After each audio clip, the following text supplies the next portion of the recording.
So on this episode on the Steven Sulley Study, it's a bit of a mixed one. I wanted part of it to be a gratitude and a thank you message to all the listeners that I've got on the podcast channel or my YouTube channel. And the second part is to conclude the training sessions that I had with Mel Deane, the Irish rugby player, Conrad Williams, the Olympian from the 2012 Olympic Games, track runner, and then a good friend of mine, Bradley Super Skeete, who's got super fit boxing, who I train with down Crayford, I think is at Europa Gym. So I've gone past the 50th episode. I believe this is going to be number 51. I've got to say time has flown, and I haven't done too much in regards to trying to influence people to jump onto my podcast or go onto the YouTube channel. I always said that I'll get a year under my belt, which is going to come up in September, I think September the 10th or something. And then I'm going to start doing a marketing strategy and a push to capture a lot more of an audience and to get more engagement. But those who have been listening to me, I've had plenty of direct messages. I've even had one person stop me in the street and talk to me about my podcast, which was very humbling. And I've got to say, if you're thinking about doing a podcast, YouTube channel, or doing something where you're going to build up your digital footprint or your reach, I can't emphasize how important I feel it is. In the modern world, in the modern day, I feel if you're going to start your own business, I think part of your strategy should be to have some kind of online engagement, whether that's going to be for a podcast or YouTube channel.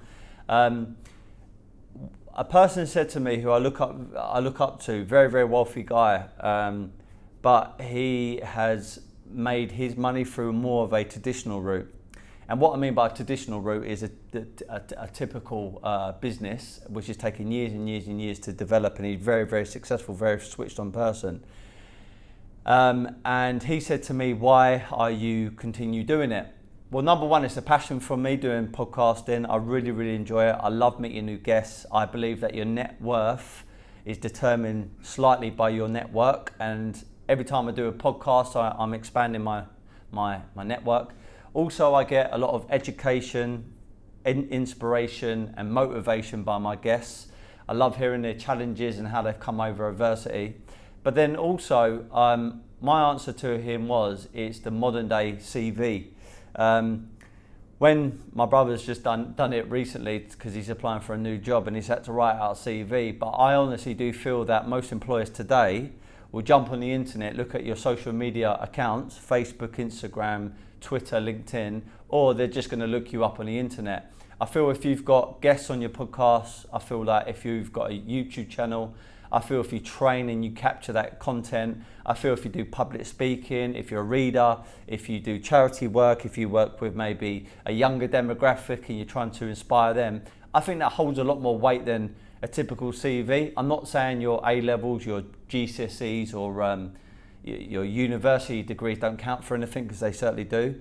But I just feel today in the modern world, having a online presence and a digital footprint in the form of, let's say, a podcast or something, is definitely current. It's up to date, and it's real. You know, sometimes you can fake a couple of things on your CV, but it's very, very difficult to fake things on camera.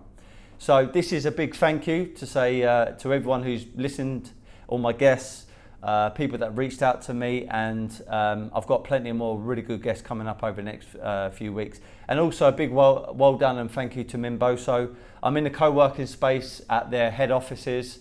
There's going to be some very, very exciting things happening. If you don't know what Mimboso is, it's a wellness platform, stands for mind, body and soul. Very good platform, very exciting things happening. I can't wait to show you more and reveal a bit more. So going on to the second part, which is conclusion of my 3 training sessions with Mel Deane, Bradley Skeete and Conrad Williams, and then also talking to them in a podcast interview. Despite them being all 3, that obviously that visually and the size of them, they're completely different. They're from different parts of the world, and they're obviously in three different sports. So Mel Deane, just to conclude it again, is a Irish rugby player, or was. He's retired now. He used to play for Wasps, Harlequins, and also for his country. Conrad Williams, I think his heritage or his family from Jamaica, the Caribbean, but he represented Great Britain in the 2012 Olympic Games. He was a 400 metre runner. And then you had Bradley Skeete, who is currently welterweight British outright winner, boxing champion. He's taken a bit of a break, but within the next few months he's going to be coming back. So the training sessions, there was a couple of not setbacks but challenges when it came down to Conrad Williams. We were meant to go onto the track, but on that particular day there was some kind of track and field event which prevented us from going into the onto the field and doing the actual sprinting and some of the track work with him, which was a bit of a shame because I was really looking forward to doing something a little bit different. I'm typically in the weights room, getting stronger, more powerful because I'm a boxer, or I'm running to build up my cardio and my endurance, or lastly, I'm going to be in a boxing gym. This morning, Mimboso came down with me to do a boxing circuit. I'm getting ready for my own boxing fight in a few months, October the 26th. So if anyone's around there, anyone wants tickets, by all means hit me up. So I'm usually in that kind of environment, and I really wanted to go and train with Conrad and go into his kind of domain and his playground, which is the track. And unfortunately, we couldn't do that, so we had to go into the weights room. The common theme I get from all these athletes is certainly from a physical standpoint, they're very, very fit, very strong in their own right. Quite naturally, someone like Mel Deane, who is a big Irish player, very sort of bulky, is very, very different to someone like Bradley Skeete and also Conrad Williams, who are a lot more slender, a lot more, let's say, I would call athletic, but they're all very, very fit people. Moving on to their mindset, they all understand one thing. Certainly in what I got from Mel Deane, like the main thing that stood out for me from him, when I was interviewing him and I was looking kind of into his eyes and he was talking to me and he had this rough kind of like the way he was describing stuff, that guy is a fucking animal. And I mean that with the utmost respect, and I say that with, I'm actually praising him because even though some people would regard boxing as more of a violent sport, boxing is a sport and it's about getting points. Even though part of boxing is a bit violent because you're obviously looking to hurt your opponent, but it's actually about getting points. Rugby is about obviously getting tries and preventing people from scoring their goals, which is a try over the line. But he had this thing about him where you knew that if you're playing against him, no matter which position you're in, no matter which team you're playing for, which country you represented, or how big you were, he was going to go after you and he was going to try and take you out. He used to refer to it as, melting people, which I love that saying that he was using a couple of times. He really had that determination of taking people out and wiping them out or melting them. And I have said a couple of times to people in person or on my podcast that when I'm trying to get inspiration for business or motivation, when I kind of feel like I'm going through a rough patch, because we all go through it, I actually turn to a lot of athletes, because they're the people that when times of adversity or their backs up against the wall and they're feeling not so strong, not so fit, or not so determined, they find this inner personality and characteristics to come back and fight back. And Mel Deane, that certainly stood out for me with him.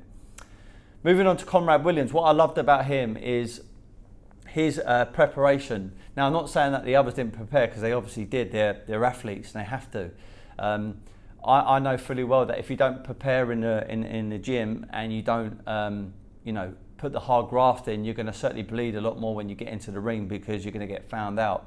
And I feel that's a life lesson. If you don't put the hard work in outside of your career, outside of your job, outside of your passion, then you're going to get found out later on. It's going to show up either when you're going to miss opportunity, the opportunity is going to be right in front of you. You know it's there, but you just can't seem to grasp it because you're not prepared. You're not going to earn the money as a salesperson. It's going to show up on the board. You're going to get found out that way. And you're just not going to have that aura, that energy about you. The people who are prepared, it's not necessarily they're the fittest or strongest. It's they have this aura, they ooze this confidence. And with Conrad Williams, I noticed that he was talking about 2, 3, 4, 5 years in advance about how he had to prepare and just qualify for certain events like the 2012 Olympic Games. So the preparation which he had emotionally, mindset-wise, and obviously physically really stood out for me. Mel Deane, heart of a lion, animal instincts, really wanted to wipe people out, and his aggressiveness, which I really admired. Conrad Williams, his preparation towards his craft, and even when friends were saying to him, well, you're competing in 3 years' time, in a year's time, even 6 months' time, why don't you just let your hair down a bit and come out? He understood the value of sacrifice, not going for that short-term gratification, which is going out now or doing something now which he shouldn't be doing. He understood that he had to turn his back almost on his friends, almost on a typical life that most people would live, just to pursue something which most people will call their dream or their vision. And the last person, I know this is going to sound a little bit strange, but Bradley Skeete is someone that I've known out the three for some time. I used to sponsor him when he first was making his name for himself as a pro boxer, and he's always had that inner belief. He's always wanted to be world champion, even though he hasn't got there yet. He's fought for European. He hasn't quite got past that point yet. But I've got no doubt that Bradley Skeete 2.0, he's going to come back out and he's going to be firing all cylinders, and I believe you're going to see the best Bradley Skeete. I think he might even move up a weight, but we'll see what exactly happens there. What I love about Bradley, he's very humble, very, very nice guy. But we spoke about something that I didn't think we were going to speak so much about, which was the business side of it. And we spoke about the snakes and ladders effect in boxing. Now, you probably have this with other things like track running, like Conrad Williams, or maybe rugby, but I would say more so with boxing. If you win the area southern title, which Bradley did, English title, and then you move up to British, this is on the cusp of literally taking another two or three fights and you're in world level. We spoke about Bradley Skeete having a contract almost signed with Jeff Horn, who beat Manny Pacquiao in Australia, and Jeff Horn become world champion, and Bradley Skeete was meant to fight for that world title, and he was literally a contract or a conversation away from making it happen, and he was ready. There was conversations in the media about it, and for some reason Jeff Horn's team didn't fancy that fight, and then he went on to fight Terence Crawford, who was a massive fighter. And unfortunately, Bradley Skeete took a loss against a very tough, I think, Spanish guy for the European title, and then he had a comeback fight, and he wasn't really prepared for it. He had some stuff going on outside of boxing, and he lost. And then a lot of people were saying to him he should retire. They felt like he's lost his spark, and he went from being this like brand, being this person, and it's almost like he's not gone down to the beginning again, but emotionally, mindset-wise, he feels like that. And what that does to an individual, whether you're in business, whether just life in general, an athlete, it actually makes or breaks people. You either become the best version of you at that point, and I would feel that if someone said to me, you need to retire now, I would take almost offense to it initially, and then I would say to myself, do you know what?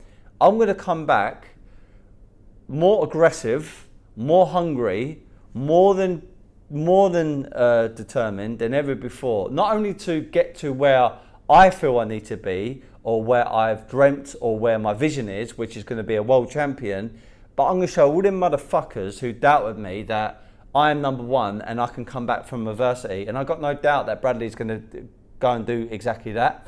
And we were talking about the ebbs and flows of boxing, and obviously how it's like snakes and ladders. You can be at the top of your game, with no losses or hardly any losses on your record, people throwing money at you, endorsements, fights, there's all these kind of things. And as soon as you take a loss or two, it almost feels like you go right down to the beginning. But how he's kept his mindset intact, because unlike Mel Deane or Conrad Williams, he's still an active pro boxer. He still very much is an athlete, and he still makes most of his money, his income from boxing. So they're the main things I took from the athletes. And just to conclude this, even if you're not going to be an athlete, I can't emphasize how important it is. If you want to become the best version of you, a massive part of that is having energy. Having energy is going to come down to your nutrition. That's so important for an athlete, and it's also the way you train. If you're not training, you are missing a massive, massive, massive part of becoming the best version of you. You must get in the gym and you must train. Your version of the gym might be a weights gym, might be a track, might be just running, might be doing boxing, might be doing MMA, might be doing football. It doesn't matter what it is. Make sure you get out there and do some sort of training. I just want to say again, a big thank you to everyone who's listened. Big thank you to everyone that's commented. Big thank you that everyone's gone onto the podcast, YouTube channel, my Instagram, my Facebook, and reached out to me. I'd love to hear from more of you. I've got some very exciting projects happening, and this is just the beginning. So I want to share my gratification to everybody, and I feel if you're looking at this podcast, I'm no expert. I'm definitely not someone to mimic at the moment. I'm definitely going to get up there eventually, but right now I'm still very much in the learning stages and still an amateur when it comes down to it.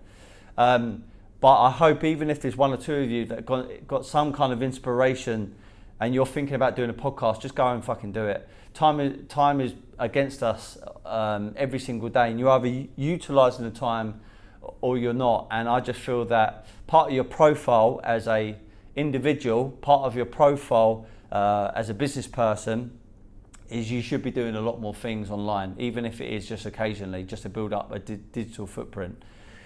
My name is Steven Sulley. This is Steven Sulley Study. Thank you very much. Be happy, never content. Nice one.